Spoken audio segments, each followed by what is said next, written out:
খুলনা থেকে ঢাকার উদ্দেশ্যে যাত্রাপথে অনেকগুলো চেকপোস্ট আছে, যার ভিতরে অন্যতম ভাটিয়াপাড়া। এখানে ভাটিয়াপাড়া মোড় ক্রস করার আগে ট্রাফিক পুলিশ আমাকে সিগন্যাল দেয়। অতঃপর আমি দাঁড়িয়ে তাদের আমার সকল ডকুমেন্ট দেখালাম। হ্যাঁ জি, রাস্তা দেখতে দেখে যাচ্ছে। হ্যাঁ স্যারের কাছে দিলে হচ্ছে।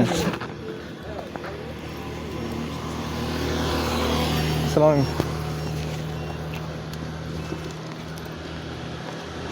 পুলিশ সার্জনকে আমি সালাম দিলাম, কিন্তু সে আমার সালামের কোনো উত্তর না দিয়েই আমার গাড়ির দিকে একবার দেখে তারপরে আবার তার কাজে ব্যস্ত হয়ে পড়ল।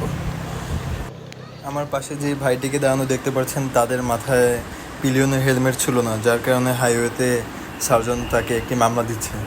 তাকে দেখে আমার খুবই অসহায় লাগলো, কিন্তু কিছু করার নেই। সার্জেন্ট হাইওয়েতে অবশ্যই যদি কারো পিলিয়ন হেলমেট না থাকে তাহলে তাকে মামলা দিবে। তিনটে কাগজ বাই করেন, 3টা কাগজ, ড্রাইভিং লাইসেন্স। তিনি আমার সাথে কোনো প্রকার কথা না বলে তিনি অনেক সময় আমাকে দাঁড় করিয়ে রাখছে।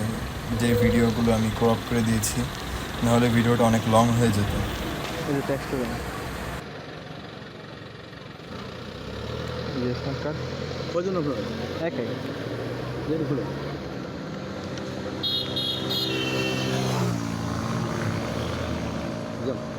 Thank you.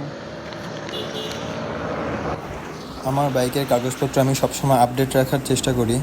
যেহেতু আমার কাগজপত্র কোনো সমস্যা ছিল না, সেহেতু সার্জেন্ট এটি দেখে আমাকে যাওয়ার জন্য অনুমতি দিয়ে দেয়।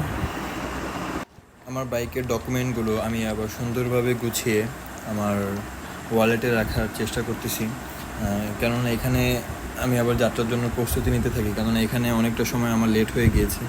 যেহেতু ঢাকার উদ্দেশ্যে যাব, অনেকটা যাত্রার পথ, তাই কোথাও লেট না করাই আমার জন্য খুবই ভালো হবে। আপনারা বাইক রাইডের সময় প্রপারলি রাইডিং গিয়ার সাথে রাখবেন এবং ইউজ করবেন। ন্যূনতম একটি ভালো সার্টিফাইড হেলমেট ব্যবহার করবেন, আর রাস্তায় খুবই সাবধানে চলাচল করবেন। আশা করি ভিডিওটি আপনাদের ভালো লাগবে। Suzuki Gixxer SF FI ABS এই বাইকটি আমি অলমোস্ট 10,000 কিলোমিটারের বেশি চালিয়েছি। এই বাইক সম্পর্কে একটি ফুল রিভিউ আমি সামনে আনতেছি। আপনাদের যদি কোনো মতামত অথবা প্রশ্ন থাকে আমাকে অবশ্যই জানান কমেন্ট সেকশনে, আমি আপনাদের উত্তর দেওয়ার চেষ্টা করব।